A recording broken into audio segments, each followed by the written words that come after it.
Нас сайн байцгаана уу? Энэ удаад би юу ярих гэж байгаа гэхээр ажилгүй иргэдэд өмөөрхөн гэдэг юм нэг сэдвийн хүрээнд өөрийнхөө санаа бодлогыг та бүхэндээ хуваалцъя гэж бодлоо.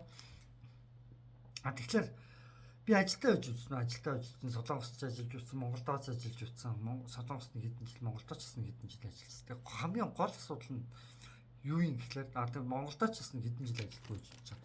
Тэгээ гол асуудал нь юу юм гэхээр ажилгүй иргэдэд би яагаад өмгөөлөх гээд байгаа юм гэхээр би өөрөө ажилгүй байх хугацаанд би өөрөө бүх юм мэдэрч байгаа байхгүй. Яг ингээ ажилгүй би ингээд нөгөө болж эхлэх үеэр яаж чадаар чи юу гэдэг чи одоо завтай байстай чи тэрийг хийчих энийг аваад тэрийг хийчих гэдэг би ингээд яг нөгөө арга гэрийн ажилдаа ингээд зарагдаж эхэлдэг байхгүй.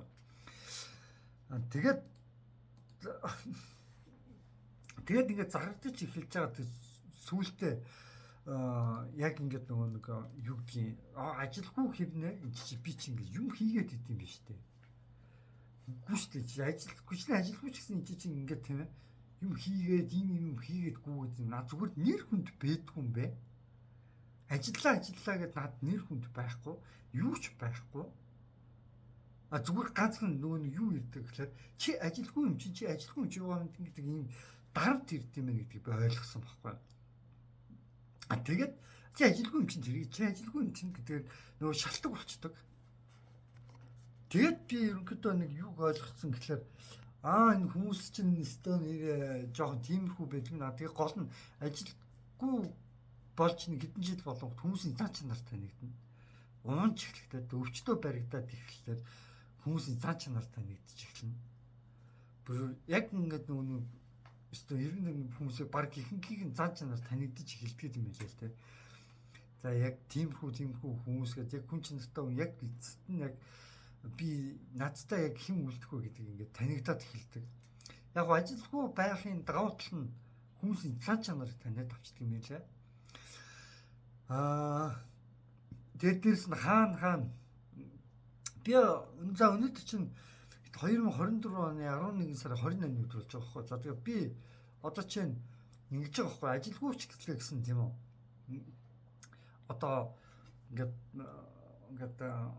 массаж хийж өгдөг ч юм уу тийм ээ.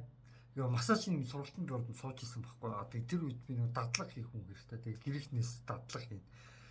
Тэгээд нэг хэдэн жил нэг бас үнэгүй ингээд дадлага хийж байж гин. Тэгээ одоо би тэр чинь өөртөө баг багтаа л та.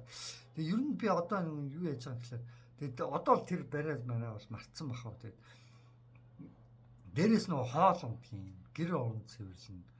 Тэгээ өөрөө би хүүхдгүй нэ дүүгийнхээ хүүхдийг л нэг 2 жил харцсан шүү. Тэгээ ахыгаа хүүхдийг бас нэг хаяа хардаг байсан. Тэгээ ер нь бол одоо ингээд бодоод үзэхлээр тэгээд дээрэс нь би одоо хоол хийн. За ингээд гэр орноо цэвэрлэн ингээд яг ингээд юу гэдгийг те бүх ажил ингээд яг чи ажилгүй юм чинь гэдгээр яг ажилгүй хүн дээр тогтчдөг. Тэгвэл би ингээд бүх ажлыг хийж байгаа байхгүй. Яг ингээд нэг байна уу?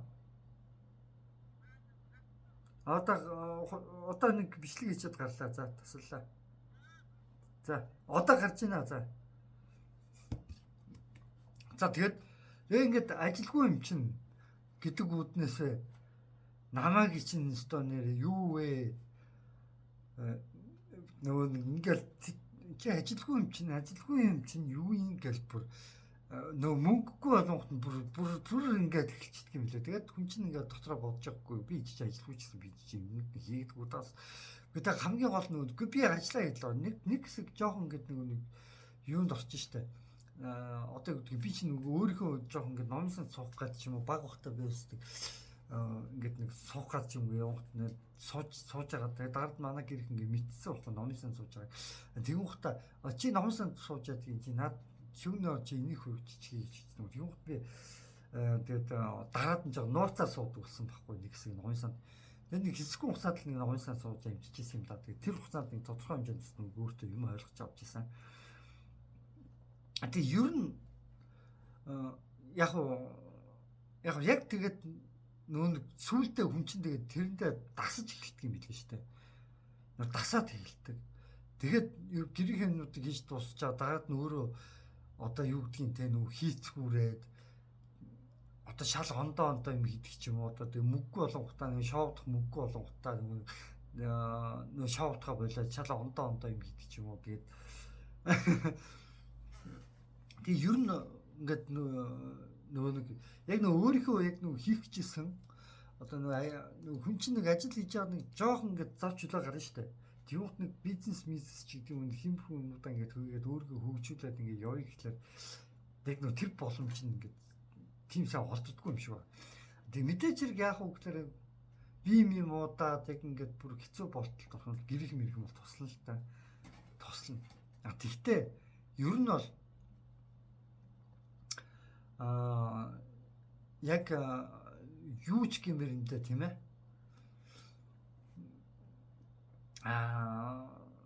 Одоо юу ч гэмээр дэ. Тэгэд би ерөнхийдөө энэ бүгдийг ойлгочоод дараад нь ингэж бодож байгаа байхгүй. Би ингээд тэгээд шоудаад нэг найз нөхдүүдтэй уулзаж явж байгаа шүү дээ. Тэгсэн чинь тэр найз нөхдүүд яаж байгаа гэхээр төрийн албан хаагч заримуд нь ингээд янз бүр ажиллаа гэсэн. Тэгээд ихэнх нь яг яаж байгаа гэхээр нэг ажил хийдэггүй. Амар хэлбэр ажил хийдэг ингээд хүмүүстэй уулзаж байгаа байхгүй. Тэгээд тэдний тэр шоуд цэнгэн тэр мөнгө төгрөгийг бол өстой пангин дахад амар хэцүү заяа. Тэгээд тэрс баг ажил хийд юм уу, сурт юм уу, энэ ч одоо яаж ингэж уулзаж уучраад шоудаад ингээ яваад идэх юм бэ гэмээр байдаг байхгүй. Тэгээд гол нь би яг юу ч хэлэх гээд байгаа л төрийн албан хаагч юм ч ерөнхийдөө ихэнх ажиллаж байгаа хүмүүс бол тодорхой хэмжээнд бол зарим хүмүүс нь бол ингээ баг цагаар ажилладаг. Баг цагаар ажилладаг. Тэгээд эрт төрт гарчдаг заримуд нь. Тэгээд дээрээс нь заримуд нь ажиллаа жоохон хийдүүлдэг. Одоо чинь миний харж байгаагаар бол баг л одоо төрийн нэг зарим албан хаагч гэдэг юм одоо гайлгын ч гэдэг юм уу одоо юу гэдгийг тийм ээ. Яамныхын ч боловсролын яамч гэдэг юм гээд өөрснөө хүүхдээ яачдаг ч гэдэг юм бол яамных нь одоо юу л гайлгын нь одоо ингээд одоо баахан тедэн тэр буммаар ингээд авцсан байж идэг тий. Энэ толгонд баг уснаа хувирч байгаа ш. Тэгээд би ингээд бодоод үзэхлээр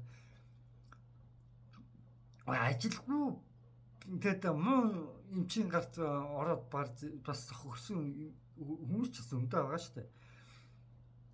Тэгээд би ингээд бодоод тахна баг одоо юу гэдгийг ажилгүй байсан нь баг одоо зарим ажилтаа хүмүүсээс нийгэмд яг үүнд хор хохирол багтаа байгаа. Ажилгүй хүмүүс нь яг ингээд ажилтаа ингээд тэн тэр бомыг тэглээ инлээ гэд идэж ууж байгаа хүмүүсээс хамаахгүй хор багтаа байгаа байхгүй миний харж байгаагаар. Тэгээд дээрэс нь би чинь одоо юу гэдгийг те ажилгүй байх хугацаанд одоо юу гэдгийг тэрийг зас энийг зас ч гэдэг юм уу те. Тэгээд тэрийг шив энийг шив ч гэдэг юм ингээд яг ингээд бүх юмуд хүн чинь хийд юм билээ. Тэгээд дээрэс нь ажилгүй байгууд нэг гэхдээ нэг давуу талтай хайртай чөлөө цаг гарах нь арай их. Тэр чөлөө цаг заваа харин зөв зарцуулах юм бол бас боломжийн юм шиг надад бол санагдсан. Бодох цаг гарна. Юм бодох цаг гарна. Тэр бодох цагтаа байж хүн бас юм хийд юм биш үү гоё. Тэгэхээр ажилгүй хүмүүс чинь одоо чинь бичнээ би одоо ингээд ажилгүй ч гэсэн заяа. Ингээд хүүхд гарах мөнгийг зарим хэмжээсэн байгаа байхгүй. Массаж нь хайдаа би ингээд нэг массажны ингээд нэг дадлаг юм сурчаад одоо гар хөлийн барьдаг ч юм уу те. Толгойг нь барьдаг ч юм уу те. Тэгвэл тодорхой хэмжээнд ингээд массажны мөнгөний хэмж байгаа. Тэгээд дээрэс нь мөнгө хэмнвэл мөнгө олсон тооцсон гэдэг нь шүү дээ. Яг тэр шиг би одоо чинь хаавар хямдхан юм байна. Аль харыг барья гэд хамгийн хямдхан юмнуудыг нь хайж аваад олддог ч юм уу те. Тэг мөнгөнд нь бас айгүй хэмнэлттэй.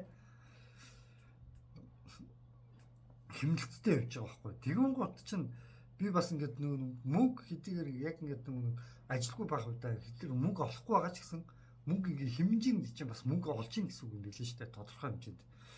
Тэг миний нэг ингээд за тэрийг засна энийг засна ингээд нэг ганц хэвчсэн засна гэдэг чинь бас өөр мөнгө хэмж байгаа юм билээ шүү дээ. Тий. Нэг тиймэрхүү байдаг. Тэгэхээр миний бодлоор яг ажилгүй иргэдэг бол нэг тийм одоо би миний хувьд бол нэг тийм муулах дурггүй шалуухандаа ажилгүй иргэдээ тэгээд энэ удаад би ингээд яхаа өмөрөөд яхаа нэг иймэрхүү бичлэг хийчээ. Тэгээд тэр цаан чинь яг ажилтаа гээд ингээд одроод те эхнэр хүүхдээ зодоод те эхнэрээ зодоод одоо юу бидгийн те тэг ажилтаа гэсэн хэрнээл тэг өөрөө нэг машин та хамгүй мөнгө зарцуулчаал эхнэр хүүхдээ мөнгө зарцуулахгүй тэгэл өөр нэг л шоговдохтай юм уу гадны үнд өнгөрөхтэй айгүйх мөнгө зарцуулж явж байгаа тийм гэр бүлүүдийг би бас мэддэг байхгүй урдан зүгээр хальт одоо найз нөхдөд ингээд харагдсан штэ бас тэгэл ингээд найз нөхдөд ингээд хүмүүстэй уулзаад огтудтай уулзаад явж хат өө ман тэр ихнэрээ зодсон гин аль бүгдээ аль тийшээ очицгоо гэж гів гэдэг нь хамаагт чинь дагуулаад юм. Би одоо тэгэл тийч ингээд дагаал явна. Нэг тиймэрхүү байдаг байлаа штэ. Ер нь бол гээл гайхаад очиод нэг зодоос ялсан ч юм байхгүй. Зүгээр нэг ойр зургийн нэг маргаан хэрүүл болцсон. Ихнэр нь өөрөө нэг өөр хүнтэй одоо шоудсан ч байдаг юм уу тий баар саунд орцсон ч байд юм уу тэнгуут нөхөр нь уурандаа нэг ганц хоёр зөксөн ч байд юм уу ганц хоёр алгацсан юм уу мэдгүй одоо яасан юм мэдгүй ямар ч тач нүүрэн дээр тийм биен дээрээ тийм нэг тийм одоо хөхрөж мөхөрсөн юм байхгүй л байсан. Гэхдээ тэгэл яг нь ерөнхийдөө нэг юу ч гэмээр мэдээ тэгээд нэг тиймэрхүү санагддээ шүү дээ тэгээд тэгээ ажилтаа хүмүүс чинь тэгээ ер нь жоохон юу болчдөг юм шүү бас тэгээд ажилтаа гэдэг хүмүүс чинь амар өнгөрдөг юм билээ. Яг намайг ажилгүй байх үед. Одоо яг ажилтаа үед бол тэгээд амаа таглан. За тэгээд энэ үгээд энэ бичлэг юм биш. Одоо өнөөдөр 2024 оны 11 сар 28 болчихсон.